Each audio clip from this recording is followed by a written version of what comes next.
Today I want to show you my new plugin called Spark. And essentially what it is you've got different templates here: a circle, a line, ping, we'll get more to that, and a square, triangle, and zigzag. So we'll start with a line, a real simple line. We'll just drag it in. And right away you can see there's a little spark here. Let me turn off the background for a second so it's not so busy. And there's a spark with the red line. So I'll select it and I'll turn the path off. That's that red line. I'll just turn that off, and then what do I have? A little spark with some particles. So I want to turn off the particles. I'll come down here and I'll just uncheck particles, and now I have a little spark.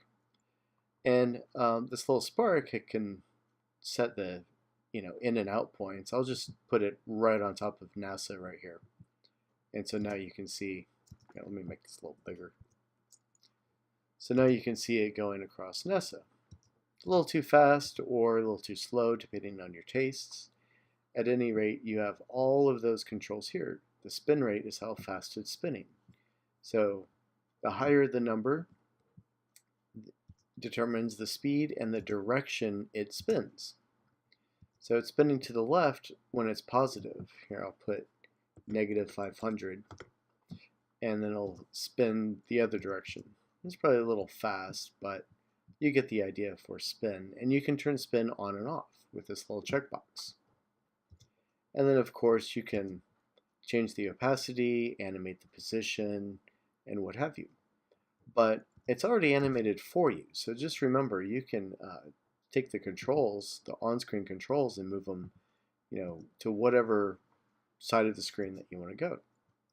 Okay, so a minute ago I unchecked particles. I'm going to turn particles back on, and I'll turn the spark off. Oh, and by the way, you can choose your own graphics, so you can use anything you want. I'll get to more of that in a minute. So now we have these little particles falling, and maybe if I didn't want them to fall, I'll turn off the gravity. So right here is a little checkbox for the gravity. I'll just uncheck that. And now you can see they just float through space. Now I'll turn my background back on, and we can see it really draws attention to what you want to draw attention to. So for instance, I want to draw attention to NASA right here. Oops, I forgot to drag the beginning one. I'll put it right here. Notice it doesn't move when you drag it. Don't worry about that. It resets it, and see, it puts it right where you want it. And maybe I want it to go a little further out to here. It'll go further. And I want it to go a lot faster. So I'm going to change the duration of the title. And that gives me a cool, quick way to animate a spark on screen. So, it comes with a triangle. And the triangle, of course, has 3 positions that you can change right on the screen. And you could always turn the path off. It's just showing you on screen which way the spark is going to head. I can turn that off right here. And let me just delete that. Let's look at zigzag. Let's do it over black so you can see. Okay, so we've got lots and lots of different controls on here to move the zigzag around. And so I thought it might be fun if you wanted to do like a kid's song or something. You could have follow the bouncy ball. So if I don't want a spark, I'm going to choose the drop well here, and I'll scroll down and I'll choose maybe a soccer ball or maybe the spinny wheel. We'll go with that. So now it's the spinning wheel.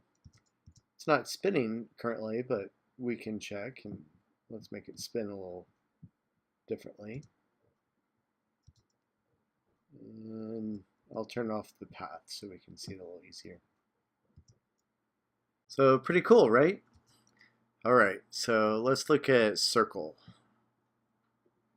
So circle doesn't have any corners, so I just made it to where you can move the circle and put it in place, change the scale of it if you wanted to, and the particle or the spark goes around. And of course you can turn on particles if you like. So you get a nice little circle. And they're falling, so again, I'm going to turn off that gravity. And so it makes a cool little interesting graphic to highlight something very quickly. Okay, so now I'm going to talk about the scale to and the shrink to. So when this is higher, that's how far it's going to shrink based on its scale. So you can see it's getting pretty big, but I can do I can scale it up here, and of course everything you can animate everything. And the spinning, I want to change the direction or the how fast it spins or what have you. And of course the drop wall again. And so the shrink to, same thing. If I take it down, you can now see it's getting real big and shrinking really fast. And the whites and blacks are when you use the drop wall for a color. You can change the color of it. So for instance, if I colorize, I'll turn on colorize and I'll make it, instead of white, maybe red or blue. So you can color the your graphic, and if your graphic has blacks in it, then you can change the blacks as well, and you can see this graphic has very little black, but get creative with it. One other thing I forgot to mention is I created several different sparks with different points of the star, or spikes if you will, and those are free. You'll find it in the download. You can download it today at johnbaloo.com. Thanks so much for your support, and I really appreciate it. I'll see you next time in the edit room.